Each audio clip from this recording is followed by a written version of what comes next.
সালামু আলাইকুম। একটা ছবি নিয়ে সোশ্যাল মিডিয়াতে এই মুহূর্তে ভাইরাল। এটার সপক্ষে বিপক্ষে কেউ বা মন গড়া ব্যাখ্যা দিচ্ছেন। কেউ কেউ বলছেন যে এটা আসলে কেয়ামতের আলামত। স্ক্রিনে আপনারা ছবিটা দেখেছেন, এক বিরল মহাজাগতিক দৃশ্য, যে পবিত্র কাবা শরীফের উপরে আপনার চাঁদ দেখা যাচ্ছে। আর এই ঘটনাটার প্রেক্ষাপট হচ্ছে 12 সেপ্টেম্বর ভোরে মক্কায় খিওমান গিব্বাস চাঁদ কাবার ঠিক উপরে চলে আসে। খিওমান গিব্বাস চাঁদ, আচ্ছা, যেটিকে নিয়ে বিজ্ঞানীরা একরকম ব্যাখ্যা দিচ্ছি, আর আমরা যারা সোশ্যাল মিডিয়া কন্টেন্ট ক্রিয়েটর আছি তারা আরেক ধরনের মন গড়া ব্যাখ্যা দিচ্ছি যে আসলে এটা কেয়ামতের আলামত কিনা এই প্রশ্ন উঠে এসেছে। এখন আসুন দেখি বিষয়টা নিয়ে বিজ্ঞানীরা কি বলে, বা এই ঘটনাটার কারণ কি, বা এটা কি এবারই প্রথম ঘটেছে নাকি আর জীবনে ঘটে নাই, নাকি সামনেও ঘটবে। সৌদির জেদ্দা অ্যাস্ট্রোনমি সোসাইটি, যারা মহাকাশ নিয়ে কাজ করে, অ্যাস্ট্রোনট অনেকেই শব্দটা শুনেছেন, যারা মহাকাশ মানে গবেষণা করেন, কাজ করেন, এই যে স্পেসশিপ বা রকেটে করে যারা মহাকাশে গিয়ে বসবাস করেন, অ্যাস্ট্রোনট।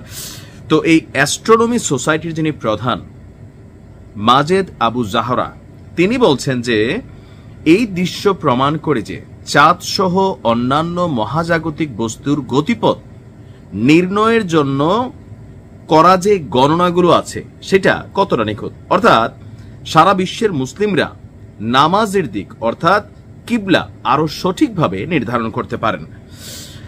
তিনি বলছেন যে শুক্রবার সন্ধ্যায় চাঁদ সপ্তর্ষি মন্ডল বা 7 সিস্টার্স, এটা ভারতের 7 সিস্টার্স না, আকাশে থাকা 7 সিস্টার্স বা 7টা তারার যেই সম্মিলিত অবস্থান, সেই 7 সিস্টার্স নামে পরিচিত নক্ষত্রপুঞ্জের সামনে দিয়ে যাবে আগামী শুক্রবারে।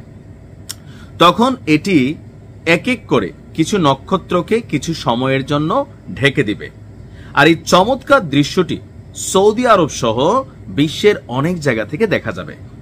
তো পবিত্র কাবা শরীফে এই যে চাঁদের বিষয়টা যেটা আসছে, অনেকের কাছে এটি আধ্যাত্মিকভাবে গভীর তাৎপর্যের হলেও জ্যোতির্বিজ্ঞানীদের কাছে এটি একটি জাস্ট হচ্ছে স্বাভাবিক ঘটনা, যে চাঁদের গতিপথ বা চাঁদ সূর্য নিজস্ব কক্ষপথে যেভাবে ঘুরে আবর্তন করে, তো এটা হচ্ছে পার্ট অফ, এটা তাদের নেচার।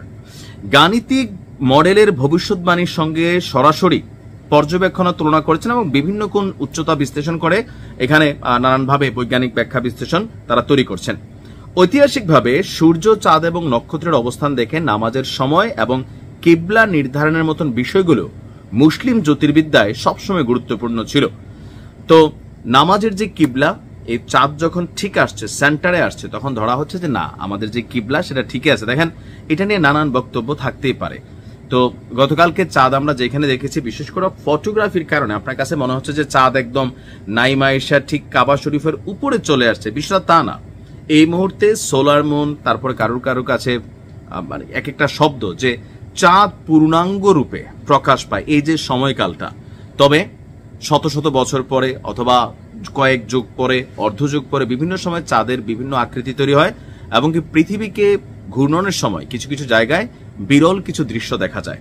এটার সাথে কেয়ামতের আলামতের কোনো লক্ষণ নাই, এটা স্বাভাবিক একটা গতি প্রক্রিয়া। তবে জিনিসটা মুসলিমদের কাছে সুন্দর লেগেছে, দেখতে ভালো লেগেছে, অনুভূতির জায়গা থেকে বিষয়টা হয়তো অনেকে অতিরঞ্জিত করে ফেলেছেন। তো যাই হোক, ভালো থাকুন। আসসালামু আলাইকুম।